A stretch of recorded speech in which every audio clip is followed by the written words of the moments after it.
உண்மையிலேயே ரொம்ப சந்தோஷம். எனக்கு வந்து சமயபுரம் மாரியம்மன் வந்து என்னோட நான் வந்து சமயபுரம் மாரியம்மனோட பயங்கர ஃபேன் வச்சுக்கோங்களேன். என்னோட மொபைலோட ஸ்கிரீன் சேவர் கூட மாரியம்மன் தான். சூப்பர் போங்க. ஆமாங்க. நான் வந்து ஒரு 1.5 hours தான் எங்க வீட்டுக்கும் அம்மா வீட்டுக்கும் சமயபுரத்துக்கும். எங்களுக்கு தோணுச்சுன்னா உடனே காலையில முதல்ல போயிட்டு அம்மா அங்கதான் இருக்கு நிப்போம். சரி சரி. என்னால வந்து அங்க அவ்வளவு பெரிய கோயில்ல ஒரு விளக்கு பூஜை பண்ண முடியுமா அப்படிங்கறது எனக்கு வந்து டவுட்டா இருந்துச்சு. பட் எனக்கு இங்க வந்து இவ்வளவு பெரிய ஆப்பர்ச்சுனிட்டி கிடைச்சது நான் வந்து ஒரு காட்ஸோட பிளஸிங்ஸ் தான் நினைக்கிறேன். ரொம்ப ரொம்ப சந்தோஷம். எல்லாமே சூப்பரா இருந்துச்சு. ஐயர் வந்து ஒவ்வொரு இன்ச் பை இன்ச்சா நல்லா எக்ஸ்பிளைன் பண்ணி நல்லா பண்ணாங்க. நான் தரவ ரொம்ப என்ஜாய் பண்ணேன். அம்மாவே எங்க வீட்டுக்கு வந்த மாதிரி இருந்துச்சு. தேங்க்யூ.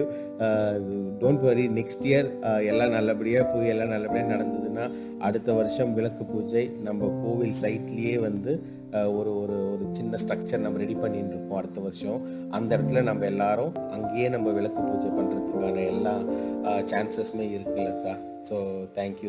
ஷோருங்க. நீங்க எல்லாமே வந்து Facebookல போஸ்ட் பண்ணுங்க. நான் எப்பயுமே ஃபாலோ பண்ணிட்டே தான் இருக்கோம். தேங்க்யூ. ஈவன் நான் வந்து என் பொண்ணுங்களை வந்து கூட்டிட்டு வந்து எல்லாத்தையும் பாக்கணும் அப்படின்னு சொல்லி என் பொண்ணுங்களை பக்கத்துலயே உட்கார வச்சிருந்தேன். பிகாஸ் அவங்க எல்லாமே தெரிஞ்சுக்கணும். ஒரு விஷயம் சும்மா அசு கூட சொன்னாங்க, இல்ல நீ வீட்டுல விட்டுட்டு போகணும். இல்ல வரட்டும், அவங்களும் எல்லாமே தெரியணும், எல்லாத்தையும் அவங்களும் பாக்கணும், அப்படின்னால ஒரு விஷயம் தெரிஞ்சுக்க முடியும்னு கூட்டிட்டு வந்து காமிச்சேன். எல்லாமே சூப்பரா இருந்துச்சுங்க.